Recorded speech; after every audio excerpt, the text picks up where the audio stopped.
Welcome back to my YouTube channel. यदि channel पे नए हैं तो चैनल को सब्सक्राइब कर लीजिए और बेल आइकन दबाना गलती से भी मत भूलना। आज 25 सितंबर 2025 है, दिन है थर्सडे का। अभी मार्केट चालू है। आज हम बात करने वाले हैं न्यू जेन सॉफ्टवेयर के बारे में।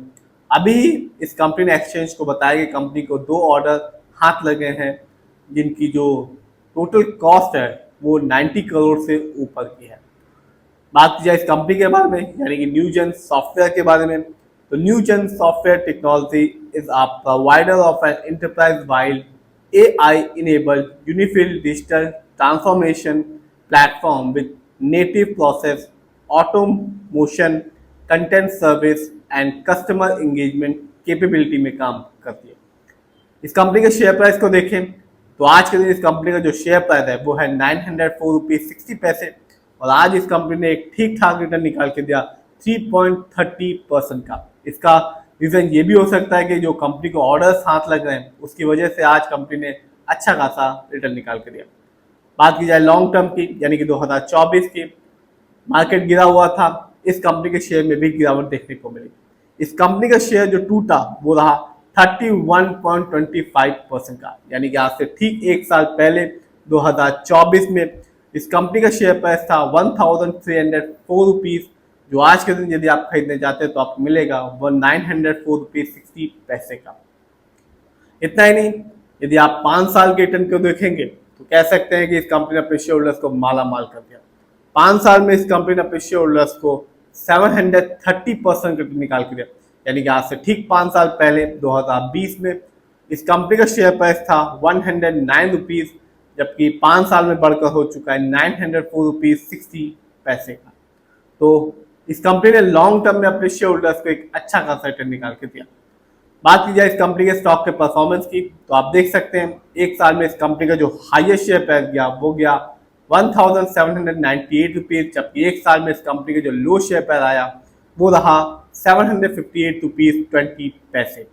यदि आप न्यूज़ को देखें तो कंपनी ने अभी ही एक्सचेंज को बताया कि कंपनी को 2 ऑर्डर हाथ लगे जिनका जो टोटल कॉस्ट है ऑर्डर कॉस्ट वो 98 करोड़ के आसपास का। एक कॉन्ट्रैक्ट 25.5 करोड़ का है, जबकि जो दूसरा ऑर्डर है वो है 73.1 करोड़ का। तो कह सकते हैं कि कंपनी कॉन्ट्रैक्ट्स भी ले रही है और लॉन्ग टर्म में अपने शेयर होल्डर्स को रिटर्न भी दे रही है।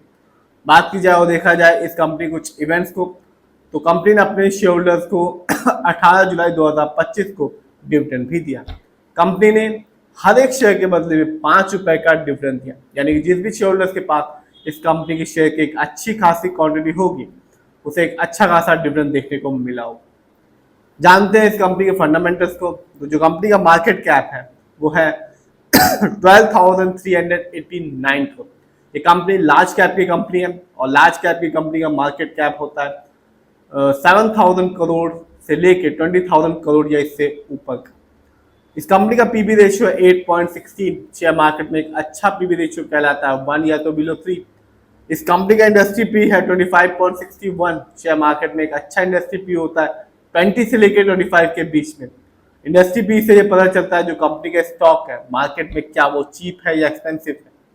इस कंपनी का डेट टू इक्विटी है 0.04, कह सकते हैं और आप देख भी सकते हैं कि इस कंपनी पर लोन कर्ज ना के बराबर है। इस कंपनी का जो ROE है यानी कि रिटर्न ऑन इक्विटी, तो ROE है 20.79% का। शेयर मार्केट में एक अच्छा ROE कहलाता है 15% से लेकर 20% के बीच में, जैसा कि इस कंपनी का ROE यदि हाई है या पॉजिटिव है तो सिर्फ एक चीज बताता है कि कंपनी शेयर होल्डर्स के पैसे को सही से यूटिलाइज कर रही है, जिससे लॉन्ग टर्म में एक अच्छा खासा रिटर्न देखने को बनता है। और जब भी यदि कंपनी का ROE कम होता है, नेगेटिव होता है, तो सिर्फ एक चीज बताता है कि कंपनी शेयर होल्डर्स के पैसे को सही से इस्तेमाल नहीं कर रही, जिससे लॉन्ग टर्म में रिटर्न पाने की संभावना कम हो जाती है। इस कंपनी का EPS TTM है 22.40, शेयर मार्केट में एक अच्छा EPS TTM कहलाता है 80 और उससे ज्यादा का। Earning per share trailing 12 month का मतलब होता है कि कंपनी लास्ट 12 मंथ में कितना कमाया। इस कंपनी का डिविडेंड यील्ड है 0.57%, शेयर मार्केट में एक अच्छा डिविडेंड यील्ड कहलाता है 2% से लेकर 6% के बीच में। हाई डिविडेंड यील्ड अच्छा होता है जो इंडिकेट करता है शेयर होल्डर्स को कि इस कंपनी के स्टॉक को अपने पोर्टफोलियो में ऐड करना चाहिए।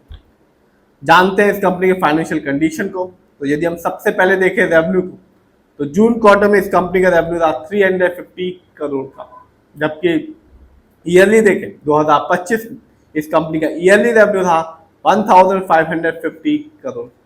बात की जाए प्रॉफिट की, तो कंपनी का जून क्वार्टर में प्रॉफिट था 49.72 करोड़ का। यदि ईयरली देखें तो 2025 में ईयरली प्रॉफिट के मामले में कंपनी ने कमाया 315 करोड़। बात की जाए इस कंपनी के नेटवर्थ की, तो 2025 में इस कंपनी का जो नेटवर्थ है वो है 1516 करोड़, जबकि 2024 में यानी कि पिछले साल इस कंपनी का नेटवर्थ था 1224 करोड़। देखते हैं इस कंपनी के शेयर होल्डिंग पैटर्न को। तो जो प्रमोटर हैं यानी कि जो इस कंपनी के ओनर्स हैं, मालिक हैं, उनका पैसा अपनी कंपनी में लगा हुआ है 53.38% का, जो कि एक अच्छी बात है।